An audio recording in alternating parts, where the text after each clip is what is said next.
सभी को गणतंत्र दिवस की बधाई देना चाहता हूँ। इस गणतंत्र दिवस पर हम एक नाटक प्रस्तुत करने जा रहे हैं। इस नाटक का शीर्षक है अंधेर नगरी, और मैं उन लोगों का धन्यवाद करना चाहता हूँ जिन्होंने अपना कीमती समय हमारे स्कूल और अपने बच्चों को दिया। अब नाटक का पहला दृश्य शुरू होता है। शहर के बाहर सड़क पर महत जी और उनके दो चेले आपस में बात कर रहे हैं।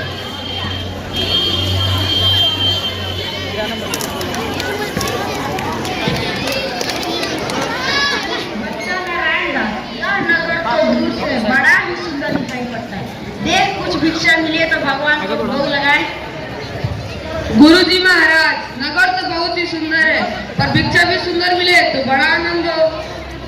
बच्चा गोवर्धन दास तुम पश्चिम जाओ और नारायण दास पूर्व की ओर जाएगा। अब दूसरा दृश्य शुरू होता है। बाजार में महत जी का चेला गोवर्धन दास आता है। हेलो। क्यों भाई बनी, आटे का क्या भाव है? भैया टके थे, और चावल टके थे, और चीनी? टके थे। गोवर्धन दास कुंजन के पास आकर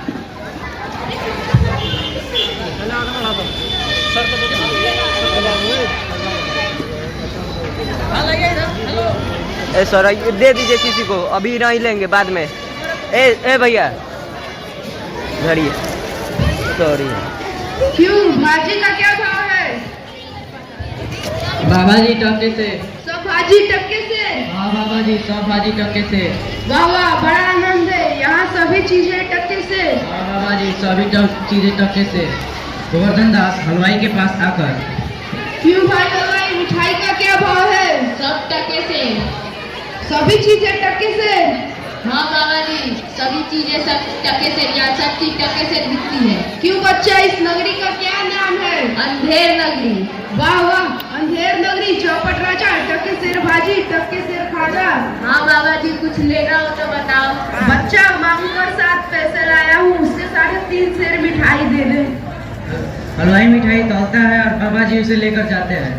अब तीसरा दृश्य शुरू होता है। जंगल में माँ जी और नारायण दास एक ओर से आते हैं और दूसरी ओर से गोवर्धन दास आता है।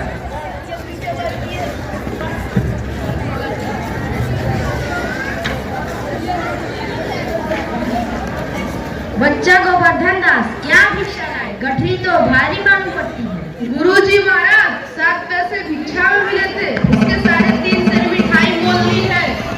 बच्चा, यह कौन सी नगरी है? अंधेर नगरी, चौपट राजा, टके सेर भाजी, टके सेर खाजा। तो बच्चा, ऐसे नगर में रहना ठीक नहीं, जहाँ टके से भाजी और टके से खाजा दिखता है। गुरुजी महाराज, ऐसा तो संसार भर में कोई देश नहीं। अगर 2 पैसे पास रहे तो मजे से पेट भरता है। मैं तो इस नगरी को छोड़कर कहीं नहीं जाऊंगा। देख बच्चा, पीछे पछताएगा। मैं तो जाता हूँ पर इतना कह देता हूँ, कभी संकट पड़े तो याद जरूर करना। महत जी नारायण दास के साथ जाते हैं और गोवर्धन दास बैठकर मिठाई खाने लगता है। अब चौथा दृश्य शुरू होता है। राज्यसभा में राजा, मंत्री और सभी नौकर यथास्थान बैठे हैं।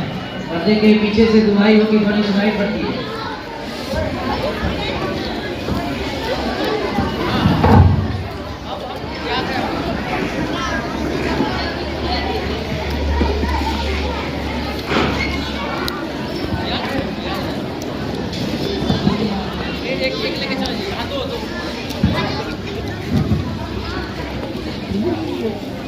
दुआई हो महाराज, दुआई हो।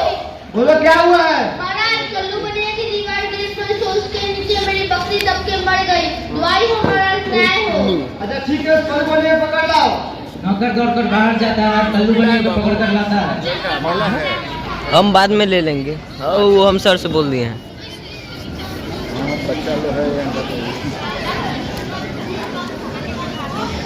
क्यों बोलिए, उसकी बकरी कैसे मर गई? महाराज, मेरा कोई दोष नहीं है, कारीगर ने ऐसी दीवार बनाई कि गिर पड़ी। ठीक है, इसको निकालो, कारीगर को लाओ। कल्लू को निकाला जाता है, कारीगर को पकड़ कर लाया जाता है।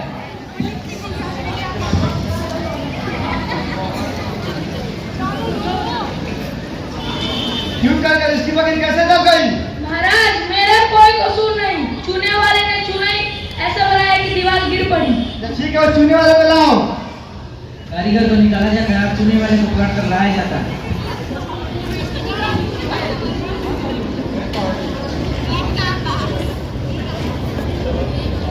क्यों चिन्ह तुम्हें खराब चूना क्यों बनाया? महाराज मेरा कुछ दोष नहीं, मिस्त्री ने चूने में ज्यादा पानी डाल दिया इसलिए चूना कमजोर हो गया होगा। ठीक है, बिस्टू के लाओ, इसको निकालो।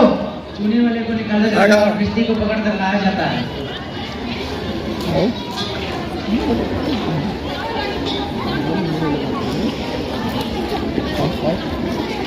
क्यों बिस्टी, तुमने इतना पानी क्यों डाल दिया जिसके कारण दीवार गिर पड़ी और बाकी मर गई? महाराज मेरा कोई कसूर नहीं है, कसाई ने उसकी बड़ी बना दी थी, उससे पानी ज्यादा आ गया था। ठीक है, उस कसाई को लाओ। मगर बिस्ती को निकालता है और कसाई को पकड़ कर लाता है। अच्छा बैठो हमारे पास। हेलो क्यों कसाई, तुमने ऐसी मौसम क्यों बनाई? महाराज गडरिया ने करने से और ऐसी बड़ी भीड़ मेरे हाथ बेटी की मौसम बड़ी बन गई। ठीक है, गडरिया के लाओ, इसको निकालो। कसाई को निकाला जाता है और गडरिया को पकड़ कर लाया जाता है।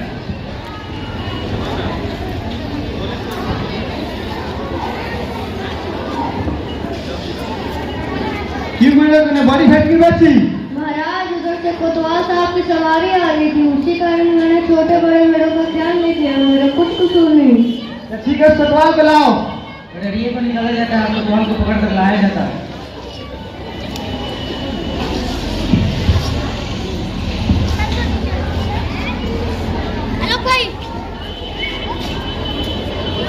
क्यों गुरुजी, क्यों कोतवाल, तुमने सवारी क्यों निकाली जिसके कारण गडरिया का हमारा घर बड़ी भेंट भेज दिया? महाराज मेरा कोई दोष नहीं है, मैं शहर के इंतजाम के लिए जाता था। मंत्री आप ही याद करता है। यह तो बड़ा गजब हुआ, ऐसा ना हो कि यह बेवकूफ आदमी इस बात पे सारे नगर को फूट दे या फांसी दे दे। मंत्री कोतवाल से कहता है। भाई तुमने इतनी धूप से सवारी क्यों निकाली? हाँ, तुमने ऐसी सवारी क्यों निकाली जिसके कारण परिणाम ये हुआ कि दीवार गिर पड़ी और बाकी मर गई? महाराज कुछ नहीं माना वाले। कोतवाल को पकड़ कर ले जाया जाता है। अब 5वां दृश्य शुरू होता है। गोवर्धन दास जंगल में बैठा मिठाई खा रहा है।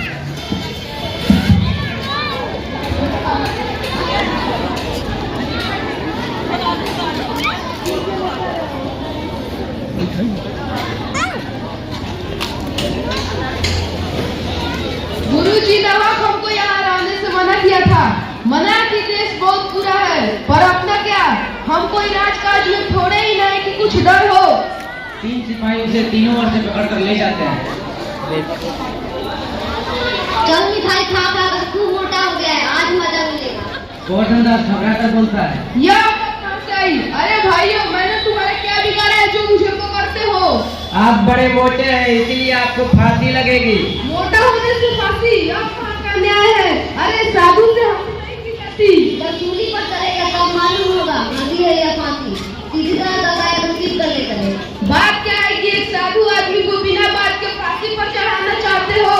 बात यह है कि कल कोतवाल को फांसी देगा उसको। जब उसे लेगा तो फांसी का फंदा काटेगा। फिर कोतवाल साहब डूबे और उन्होंने महाराज से अर्ज किया तो मालूम हुआ कि किसी मोटे आदमी को लाकर फांसी दे दिया है। क्योंकि नौकरी में ही तो किसी न किसी को फांसी तो देना ही होगा, नहीं तो सच्चा न्याय न होगा। गोवर्धन दास चिल्लाता है। बचाओ, पकड़ कर ले जाते हैं। बचाओ। अब 6वां दृश्य शुरू होता है। शमशान में गोवर्धन दास को पकड़े हुए सिपाहियों का प्रवेश।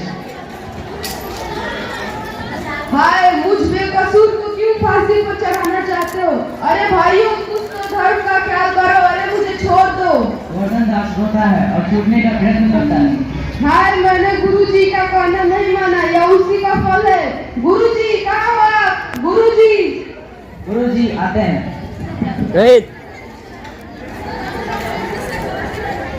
बच्चा को गोवर्धन दास, तेरी क्या दशा है? गोवर्धन दास गुरुजी के सामने हाथ जोड़कर। गुरुजी, दीवार के नीचे बकरी तब तो मर गई जिसके लिए मुझे फांसी दी जा रही है। गुरुजी बताइए। अरे भैया, मैंने तो पहले ही कहा था कि ऐसे लगन करना ठीक नहीं, पर तुमने मेरी बात नहीं सुनी। इसके बाद है गुरुजी, मैंने आपका कहना नहीं माना, यह उसी का फल है। गोवर्धन दास पैर पकड़ कर रोता है।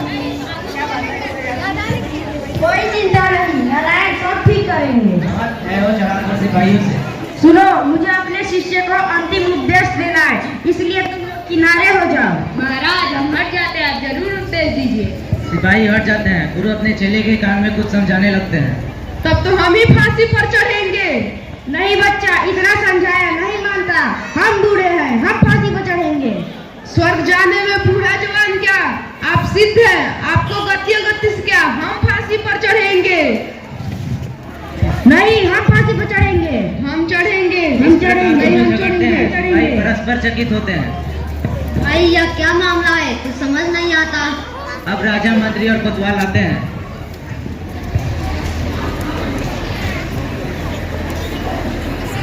ये क्या गोलमाल है? महाराज, चेला कहता है मैं फांसी पर चढ़ूंगा, गुरु कहता है मैं फांसी पर चढ़ूंगा, कुछ मालूम नहीं पड़ता क्या बात है।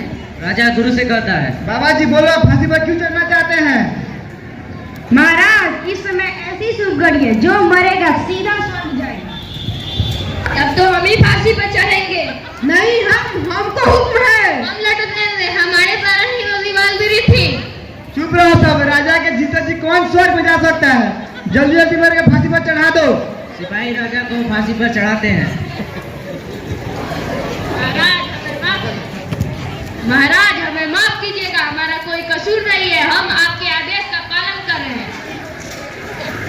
अब पर्दा गिरता है।